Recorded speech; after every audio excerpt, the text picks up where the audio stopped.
असं का होतंय मला? इथे तिथे त्या रानपुत्राचाच चेहरा दिसतोय. सुरंगी म्हणाली तसं प्रेमात नाही ना पडले मी? प्रेमात पडल्यावर असं होतं?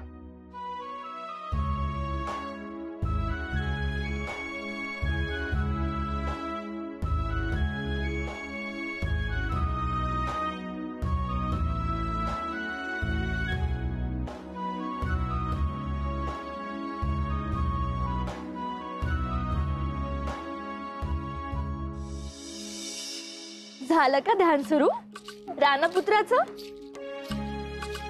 सुरंगी, तू परत चिडवलंस तर मी बोलणार नाही तुझ्याशी. त्यांनी ताताचे एवढे प्राण वाचवले आणि मी साधं आभाराचे 4 शब्दही बोलू शकले नाही त्याला. ते माझ्या मनाला किती लागलंय माहितीये, आणि त्यात तू सारखी होऊन मला त्रास देतेस. जा, बोलू नकोस माझ्याशी. अच्छा, तो भेटला नाही म्हणून चाललीये का रागवा रागवी? पण भेटेल तो. कसा? आता कसं? सुरंगी, सांग ना. जाऊ, जर तुझं खरंच त्याच्यावर प्रेम असेल ना तर तो तुला भेटेलच. प्रेमात तेवढी शक्ती असते असं म्हणतात. मेवा आणलाय मेवा, खजिना आणलाय खजिना, अरण्यातला खजिना, राजकन्येसाठी नजराणा, लवकर या आणि घेऊन जा. अरण्यातील मेवा? जाऊ, दिसतंय का काय ते? टोपल्या तर मोठ्या दिसतायत. अरण्यातून मेवा आणणाऱ्यांबरोबर रानपुत्राला निरोप तरी धाडता येईल. चल. अगं हळू. जोखाई, अखेर ह्या दोघांची पावलं एकाच वाटेवर पडायची वेळ काही क्षणांवर येऊन टेपलीये.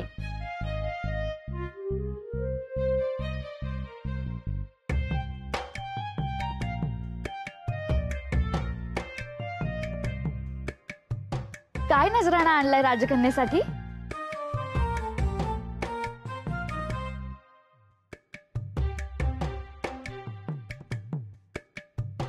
फुलं तर हलकी पण टोपली उंबजड.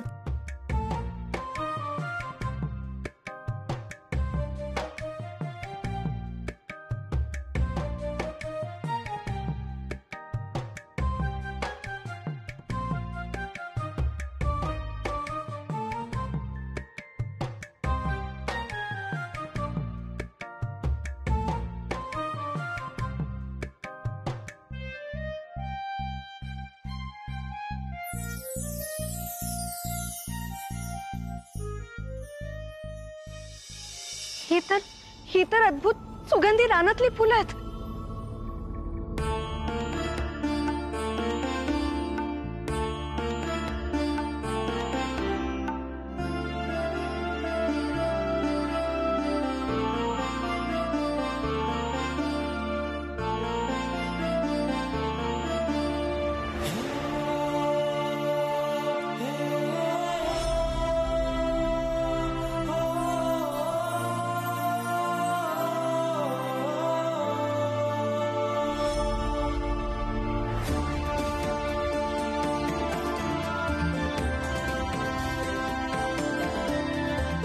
अगं, माझ्याकडे बघ.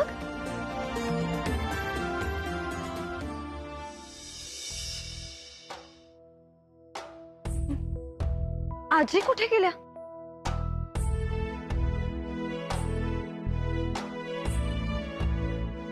त्या बहुतेक देवता असतील. त्याशिवाय ही एवढी दिव्य फुलं नसती आणता आली त्यांना. हा, फुलं हलकी आणि टोपली उंबजड. असा चमत्कार देवताच करीत. हा ना सत्तू? सत्तू? हा आमचा वनराज सत्यवान. हा. अन तुम्हीच राजकन्या असत काय? नाही नाही, राजकन्या तर ही आहे. सावित्री. महाराज अश्वपतींची लाडकी कन्या. निर्धास्त होऊन उभा राहा. आमच्यापासून तुला कोणताही धोका नाही.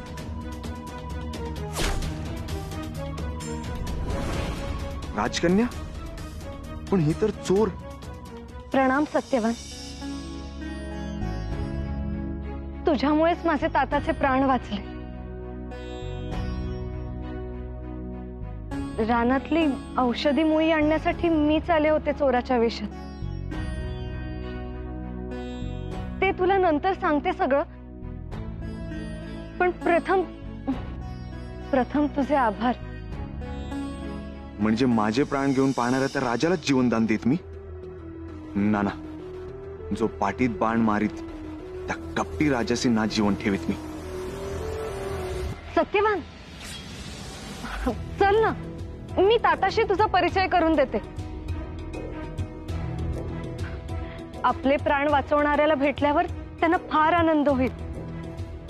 मलाही त्या कपटी राजाला संपवित मी आता.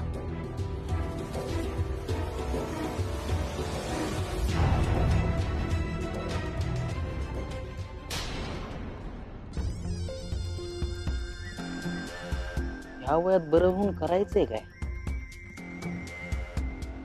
त्यापेक्षा वेळीच गेले असते तर बरं झालं असतं. ताता, अरे बापरे, आज की काय तो? सावित्री, कुठे होतीस तू? ताता मी बगीच्यातच होते. पण तुम्ही पहा ना, तुम्हाला भेटायला कोणीतरी विशेष आलंय.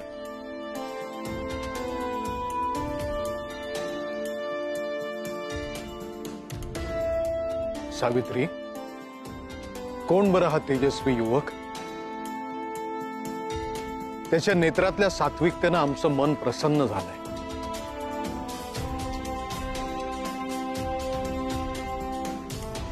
ताता,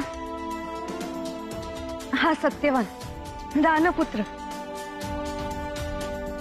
ह्यानेच मला ती औषधीमुळे ओळखायला मदत केली आणि तुझे प्राण वाचले. काय? पुत्रा, ये, आम्हाला दृढ आलिंगन दे.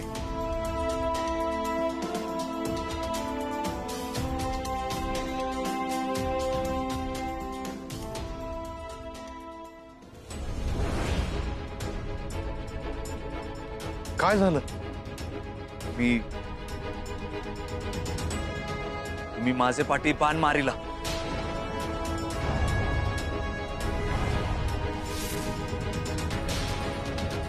काय? केवळ अशक्य आहे. पाठीत वार करणं हा आमचा धर्म नाही.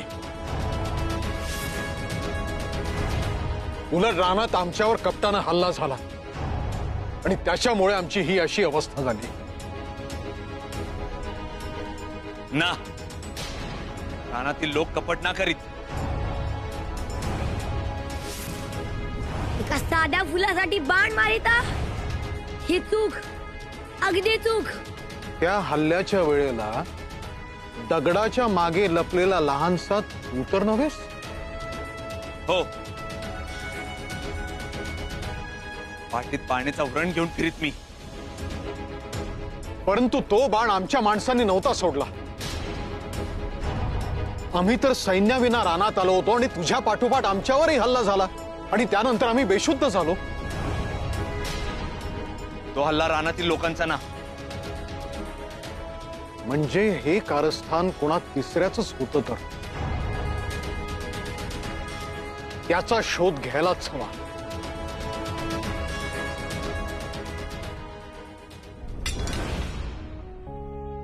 सत्यवाना,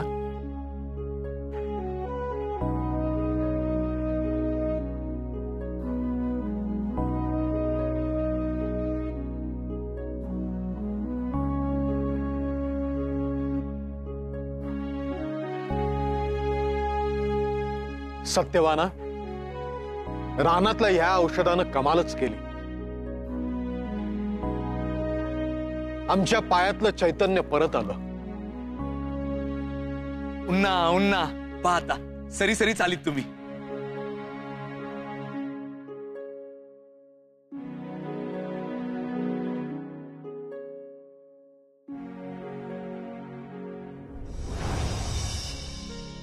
सावित्री, हा तुझा मित्र आम्हाला आवडला. कोणतीही औपचारिकता नाहीये याच्यापाशी. अगदी निवळ शंख झऱ्यासारखं आहे ह्याचं मन. आधी तुम्ही सरी सरी बरे होत, मग आपण शोधू त्या कुरकुंबे हल्लेखोरांचे. नक्कीच.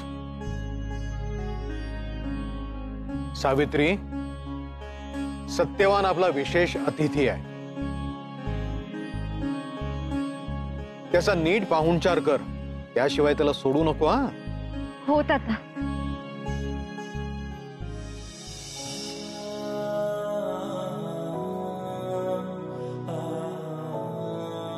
बगीच्यात घेऊन जा त्याला आणि सांग तुझ्या मनीचं कसं. त्याच्याही मनात तेच आहे.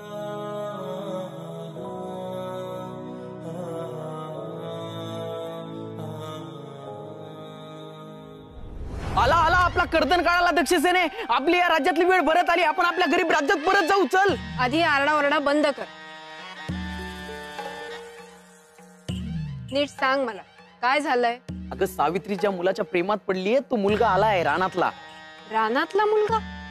अगं बाई, महाराज ज्या दिव्य फुलासाठी रानात गेले होते ना, आणि आपण त्यांना जीवे मारण्याचा प्रयत्न केला होता. आपण नाही, तू. तुझ्या आज्ञेवरून. पण तात्पर्य हे, त्या रानातल्या मुलामुळे प्रयत्न फसला. आमचे बाण फक्त दोघांना जखमी करू शकले. आधी त्या दोघांचा एकमेकांवर संशय होता, पण या भेटीने निराकरण झाले त्यांचं. आता दोघे मिळून खऱ्या हल्लेखोराचा शोध घेणार आहेत. म्हणून म्हणतोय पळ, की आपल्यापर्यंत पोहोचणारच कधी ना कधी. कारण तो रानातला मुलगा सत्यवान इथला राजा होणार आणि आपले कारस्थान शोधून काढणार, आपल्याला जीवे मारणार. आपल्या इथून सटकायला हवं. दक्षसेने चल. दक्षसेने थांब. आधी एका जागी उभा राहा. इतकं काही घाबरायला नको. मी अजूनही माझी मोहिनी विद्या विसरलेली नाही.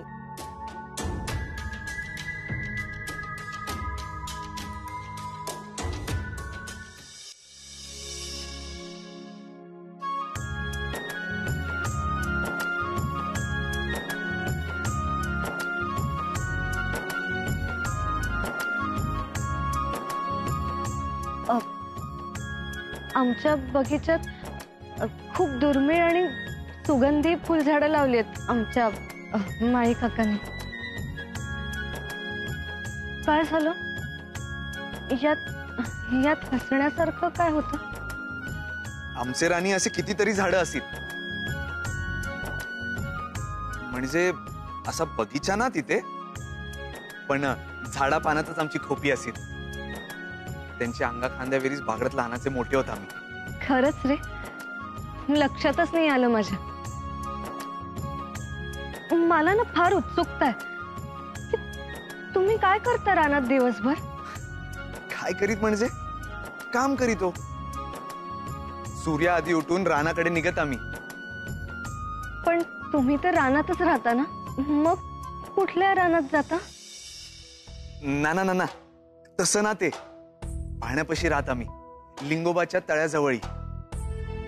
तिथे रान हिरवं, फुलत फाळत. तिथे सारांची वस्ती. अन लाकडं तोडण्यासाठी कोरड्या रानात जात आम्ही. वाळलेल्या सुकलेल्या झाडांवरच पाती चालवीत आम्ही. हिरव्यांवेरी ना. किती छान. तोंड पाहून मज ना वाटे हे प्रेमाचे गुजकरी. त्याच तू दगड. म्हणजे धबधबा पाण्यासाठी भिंतीपाशी येणारी तूच होती तर? आणि ती अजस्त्र भिंत ते लहानशा हातोडीने पाडण्याचा आत्मविश्वास असणारा मुलगा तूच होतास.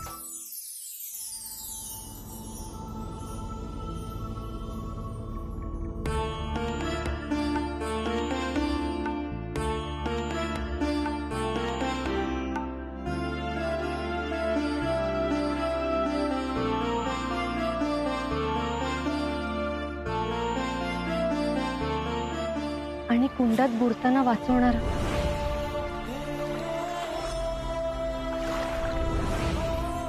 आणि दिव्य सुगंधी सुंदरूचं फूल देणारही तूच. आणि माझ्या मृत्यूदंडाशी विरोध करणारी. देवीचं दर्पण मिळालं आहे ना, सूर्य दर्शनही घडलंय, मग जाऊ दे ना आता त्याला. विसरलेला औषधी पाणी आणणारी.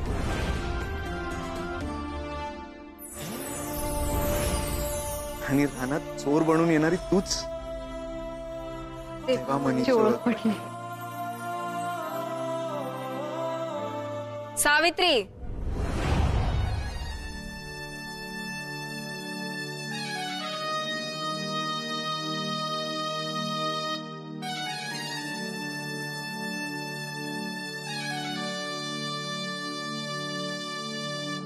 जबाबदारीची थोडी सुद्धा जाणीव नाहीये का तुला? अगं म्हणजे या विशेष अतिथींसाठी विशेष भोजनाची तयारी करायची सोडून इथे गप्पा गोष्टी काय करताय? जा बरं, तात्काळ जा आणि भोजनाची व्यवस्था बघा.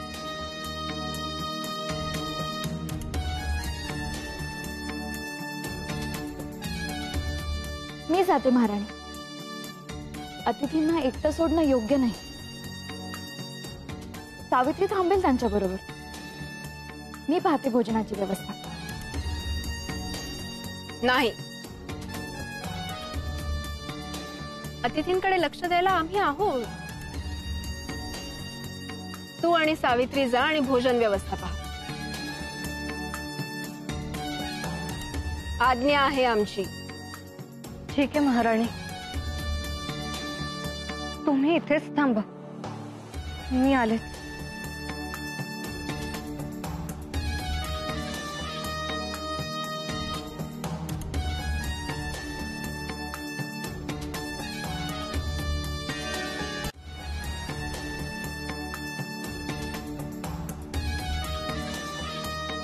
महाराजांचे प्राण तूच वाचवलेस ना?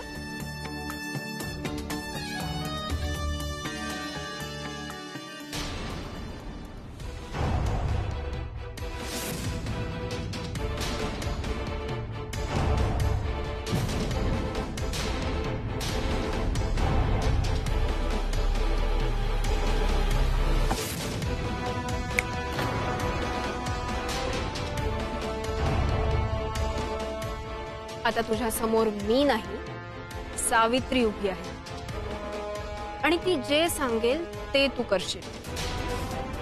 तुला काय वाटलं माझ्यासारखी राजकन्या रानातल्या दरिद्र युवकाच्या प्रेमात पडेल, त्याच्याशी विवाह करेल? भ्रम आहे तुझं. या क्षणापासून मनातला हा गैरसमज दूर करायचा आणि तात्काळ निघून जायचं इकडनं. पुन्हा कधीही माझा आणि या नगराचा विचार सुद्धा करायचा नाही, समजलं? जिला जीवाची सखी मानलं तिलाच जर मी नको असेल तर जात मी इथून. पुन्हा परत कधीच नाही येत.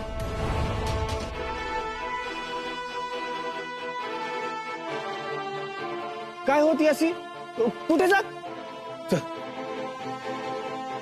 सत्यवान कुठे चाललाय निघून? अगं, अरण्यात त्याची कोणीतरी वाट पाहत होती. तो म्हणाला त्याला इथे आणि इथल्या लोकांमध्ये अजिबात रस नाही आणि तो इथे परत कधीही येणार नाही. निघून गेला तो कायमचा.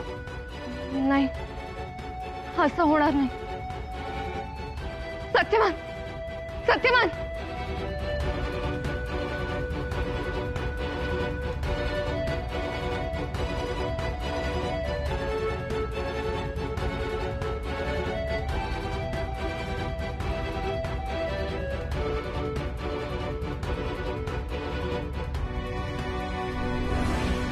सत्यवान!